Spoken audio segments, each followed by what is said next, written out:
झालावाड़ में बन रही है गाय के गोबर की इको फ्रेंडली गणपति मूर्तियां। पूरा देश जहां एक और गणेश चतुर्थी की तैयारियों में जुटा हुआ है, वहीं झालावाड़ में ऐसे गणेश जी तैयार किए जा रहे हैं जिनका न केवल घर के गार्डन व गमले में विसर्जन कर सकेंगे, बल्कि विसर्जन के बाद गणेश जी एक पौधे के रूप में भी लहलहाते रहेंगे। जी हाँ, झालावाड़ की श्री कृष्ण गौशाला गाय के गोबर से विभिन्न रंगों के गणेश जी का निर्माण कर रही है। गाय के गोबर से निर्मित होने की वजह से सबसे ज्यादा पवित्र भी है। झालावाड़ में निर्मित इन गणेश जी की शहर सहित आसपास के ग्रामीण इलाकों में भी खासी डिमांड है। गणपति विसर्जन में गोबर के गणपति का विसर्जन एक अनोखा और पर्यावरण अनुकूल तरीका है जो नदियों और जलाशयों को प्रदूषित होने से बचाता है।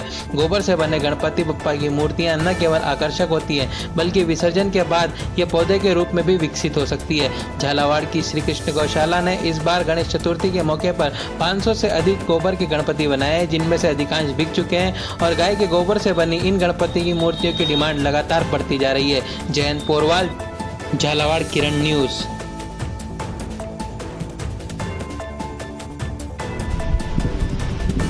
मेरा नाम प्रेम दादिज है और मैं श्री कृष्ण गौशाला में सिक्योरिटी पद पर कार्य करता हूँ।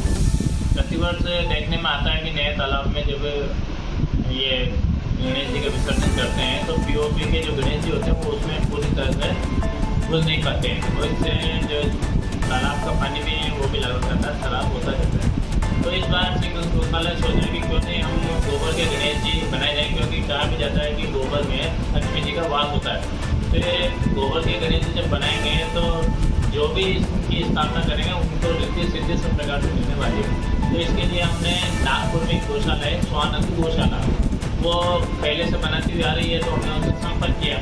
संपर्क करने के बाद उन्होंने सारी विधि बताई और इसमें गोबर के साथ में 2 पाउडर मिलाए जाते हैं। एक तो मेदल लकड़ी का पाउडर होता है, एक ग्वार गम का पाउडर होता है। इससे गोबर के एक रस होकर के और उसके अच्छे खाने में डालने से बहुत अच्छी मूर्ति बनती है। तो इस बार यहाँ पर श्री कृष्ण गौशाला में 500 मूर्तियाँ बनाई गई है और यही लक्ष्य है श्री कृष्ण गौशाला के भी प्रत्येक परिवार में ये गोबर के गणेश जी की स्थापना हो। तो इससे झालावाड़ में इको फ्रेंडली वातावरण भी बनेगा और जो तालाब का पानी है वो प्रदूषित नहीं होगा। और कहा जाता है कि जब जहाँ तक पूरी तरह से विसर्जन उसी को माना जाता है कि वो उसमें जल में पूरी तरह तक घुल जाए। तो ये